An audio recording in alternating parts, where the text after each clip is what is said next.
do you ask questions as a candidate? I might have given it away.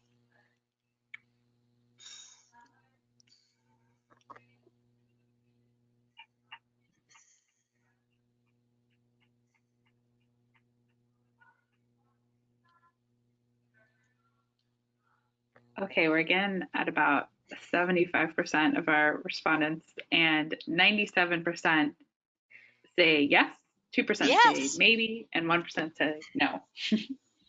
Great. Well, I just wanted to make sure that everybody was paying attention and following along. You absolutely should ask questions during or at the end of the interview.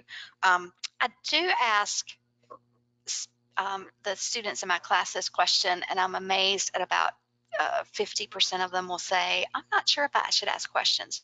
And I know in my personal experience, I cannot tell you the number of candidates that I've got to the end of the interview and said, so do you have questions? Tell me what questions you have. And the candidate will sit back and relax a little bit and say, no, I think I'm good. I think you answered them all. That is the absolute worst response you can have as a candidate, because it tells me a lot of things. It tells me that you didn't do your homework. It tells me that you have not thought creatively and deeply around some of the questions that you want to ask as a potential candidate. This is your opportunity to assess the culture and the cultural fit for you in that organization. So while we all say, yes, we should ask questions, I'm wondering how many of us really would walk into that interview and ask questions. Usually the biggest hurdle is you have prepared a few questions, like what's the next steps and how'd you get started, and some of the basic questions, and they happen to get answered in the interview. And then you're stuck. What do you ask? Because they really have asked all the questions that I prepared. So let me give you a formula to think about. How do you ask really great questions?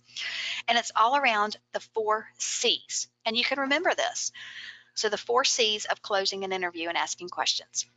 It's about connecting, about the culture, asking about challenges, and then closing the interview professionally.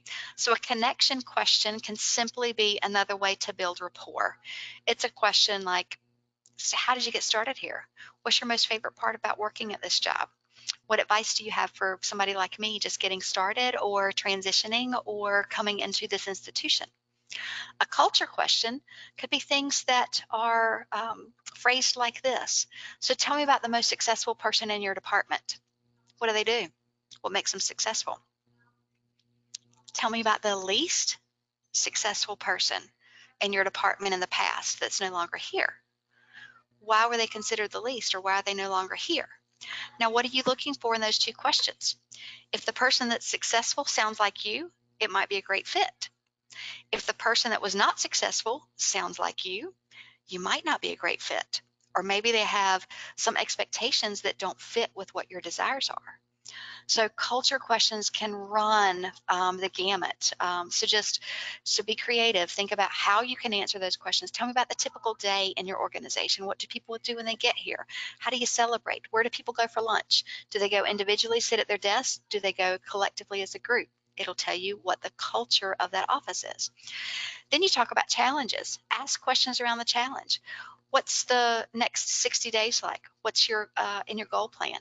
What do you want to accomplish? What are your expectations as you grow this department? I can go on and on and on about the challenges. If you've uncovered something in your homework, in a press release, in something that was there, maybe it's a funding question. You know, I see that you're hitting a budget reduction or a decline in enrollment. How do you see that turning around for the institution? What are some of the actions that you're taking now? Again, ask those questions that show that you've done your research and you've got insight, and you can ask thoughtful, informed, non-threatening questions. Don't ask questions that you can easily find out on the website or that's readily available. That shows that you haven't done your homework. And then the last thing that you can ask, that you always should ask, is your closing questions. And I love closing with these 2 questions. The first one I like to ask is this. So as we're closing the interview today, is there anything in my background that causes you any concern about me being the best fit for this job? If so, I'd love to hear your thoughts. And then you pause. Now, there's a lot of risk in that question. It takes somebody that's brave, confident, and you say it in a non-threatening way, but you want to hear to see if there's any concerns. Skilled interviewers will share. They'll say, you know what, I think we've heard really good experience, and there's nothing right now that I can think of that causes me concern. Or they'll let you know what they're concerned about. Wow, we've had a great interview today, but I haven't heard about this or about that, or if that's ever been in your background. And so I'm a little bit concerned that that may not be a great fit, or you may not be the best candidate. It does two things for you. Maybe you have that experience in your background and you're able to go back and resell yourself and share an experience or situation where you've done that. Or it gives you real insight as to where you might be falling in the selection process and how viable a candidate you are. So that is a great question to ask, but you practice asking it or writing it out so that you're not coming across in a threatening way, that you truly are in a learning, but also so you can resell. And then the final question is always, so tell me what the next steps are in this process. When will you think you'll be making callbacks or a decision or the next round of interviews?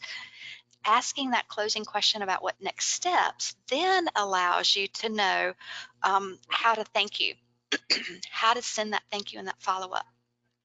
Always send a thank you, whether it is email or handwritten or even a phone call. A thank you is really important. And yes, it is thanking the person for their time, but a thank you is so much more than that. It is about making another impression. It's about bringing you back to the forefront of that interviewer's mind. You might be one of 3 candidates, you might be one of 20 candidates. And if you've got a thank you coming back in a few hours or a couple of days, you're top of mind again, and it makes a great polished profession. And I will tell you as an interviewer, I don't get thank yous nearly enough. They are rare. They do not often happen, and they're usually, if they are sent, they're generic to a whole group. So personalize it. If you send email, which is fine, you can send an email in today's world, but personalize it and don't just send it to the whole group. And don't just copy and paste, because we share. We're like, hey, I got a note or I got an email. Did you see it? And it's identical. Put thought in it. Reference something that was talked about. If you have time, if it's going to be more than 3 or 4 days before the interview follow-up, send a handwritten note. As long as you have the correct address and you know that it'll eventually land in a mailbox. In academic institutions, sometimes it doesn't take 2 days, sometimes it takes 7 days. Just depends on the institution. But a handwritten note, again, is rare these days. It shows your commitment. It shows effort. It shows that you took time to send a handwritten note through snail mail. Sometimes you can do both. So use the appropriate response based on the timing of the follow-up, but that way it puts you in control. So you send a thank you note. It also, when you're asking that question, when we'll be following up, and they say it's going to be in the next 3 weeks, and 3.5 weeks have gone by, and you're wondering, can I follow up with the person? You know that answer. You can. 3.5 weeks? You thought you would hear in 3 weeks? You can place a phone call or an email. Hey, I just was checking in to see how it's going and see if there's anything else that I can do to provide you information for my candidacy. Very simple, and it's not over the top. And then that way you know that you're not being a pest. So as a screen here, I'll pop up some of the questions that you might want to consider in your 4 C's as you're doing your homework. You've got your thank you that's prepared.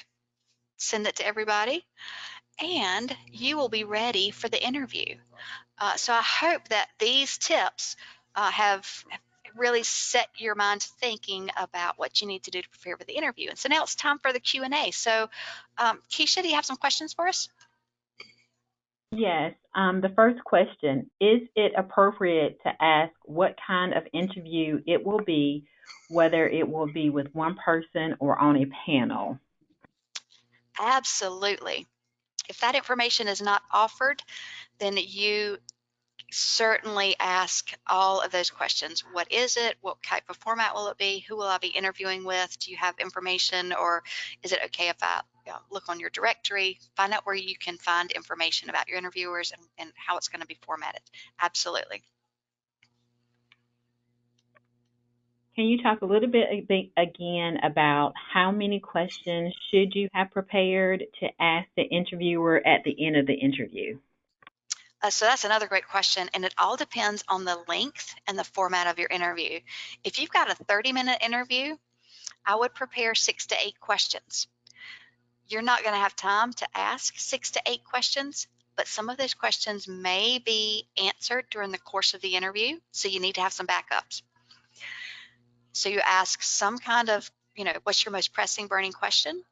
And then you can sense and gauge how much time you have left. Asking how much time do I have for questions? Do you have time for 3 questions? You ask that question, you can say, do you have time for 1 more or 2 more? So you're always leaving room for that final question, your closing question. What am I missing? And then what are the next steps? So you always want to leave a little bit of time for those 2 questions. So it all depends. If I'm going for an all-day interview, I literally am going to prepare, could be 20 to 30 questions or some variation of those questions, so that I've got different questions to ask for each part of the process or each person in the process, so that I'm not asking the same question over and over. Again, interviewers compare notes, and they don't want to hear that you've asked the same question. If it's something about a challenge, if it's something that you want to get multiple opinions on, of course that is fine, but don't just ask a redundant question once you get the answer. What is the best way to answer why do you want to leave your current job? Again, that's always a tough one. You need to wrestle with why it is that you're looking for another position. For me personally, I've always answered it with, is it a growth opportunity for me? Is it a culture change? Is it a lifestyle change? I've gone from one position to another position with increased responsibility, looking for promotion and growth. I've gone from that high-level position to a very different position, a senior vice president of HR, to a teaching instructor. I got that question a lot. And for me, it was around my values and my motivations. I was tired of traveling. I was looking for a different lifestyle and a way to give back to my community. So you have to find those things that ring true for you, tie it to something that resonates with the employer. And generally, they're not going to respect it as much if it's all about money or if it's all about time off. So somewhere in the middle, how much do you want to work for the compensation that you receive versus how little do you want to work for the compensation you receive? It's got to be somewhere in the middle of those 2 extremes about what's your motivating factors, what are your values, and how do you see that fitting with the organization, which is causing you to make a change. I hope that helps. The next question, is it appropriate to acknowledge a missing skill but offer how you can address this? So that's another great question. So here's my advice there.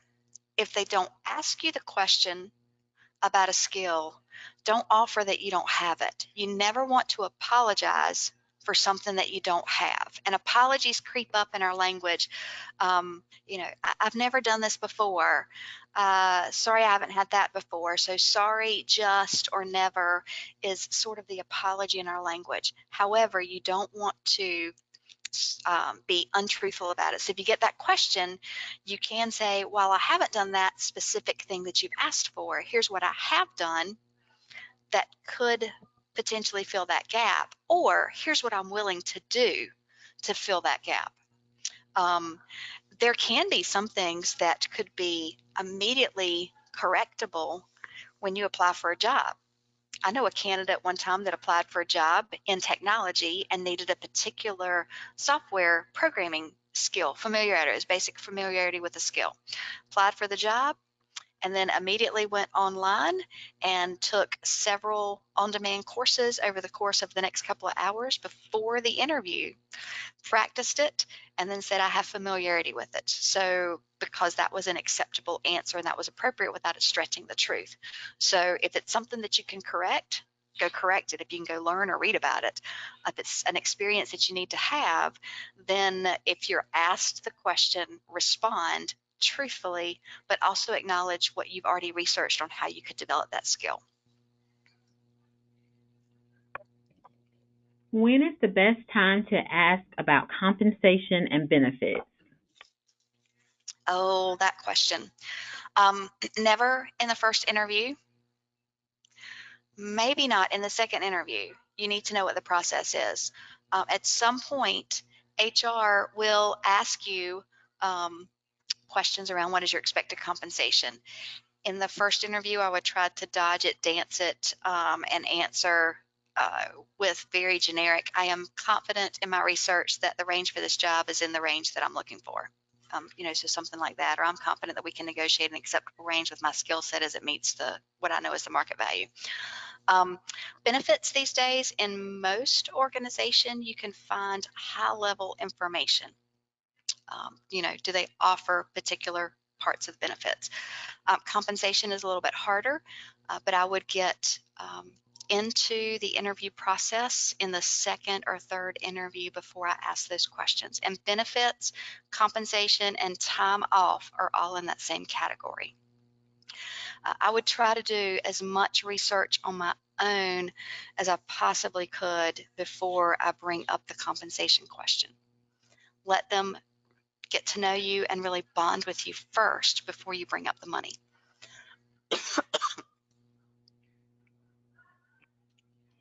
Do you think it's okay to send an email for feedback if you didn't receive the job offer so you can know what to do better moving forward, and who exactly does this email go to, the hiring manager or HR? So that is a great question, and I wish more people would provide feedback when somebody doesn't get the job. However, in my experience is it doesn't happen often, and it particularly doesn't happen in email because that's documentation. You might be much more likely to get some feedback if you pick up the phone and call and ask the person, say, thank you for the opportunity. I would love just, 2 minutes of your time. If you had any feedback for me, what I could do better next time.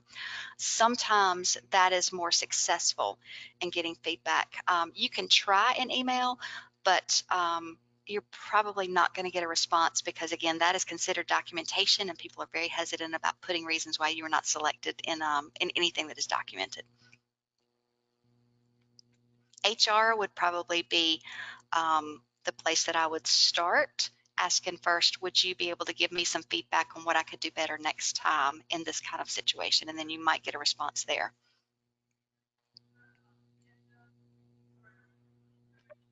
Do we have any other questions? We do have quite a few others, but unfortunately we are at time. So we will be posting this recording on our website, and we'll also do some follow-up blogs with some of the questions. But I want to say thank you so much to Keisha and Sharon for joining us today, and for all of you for being attendees on this webinar.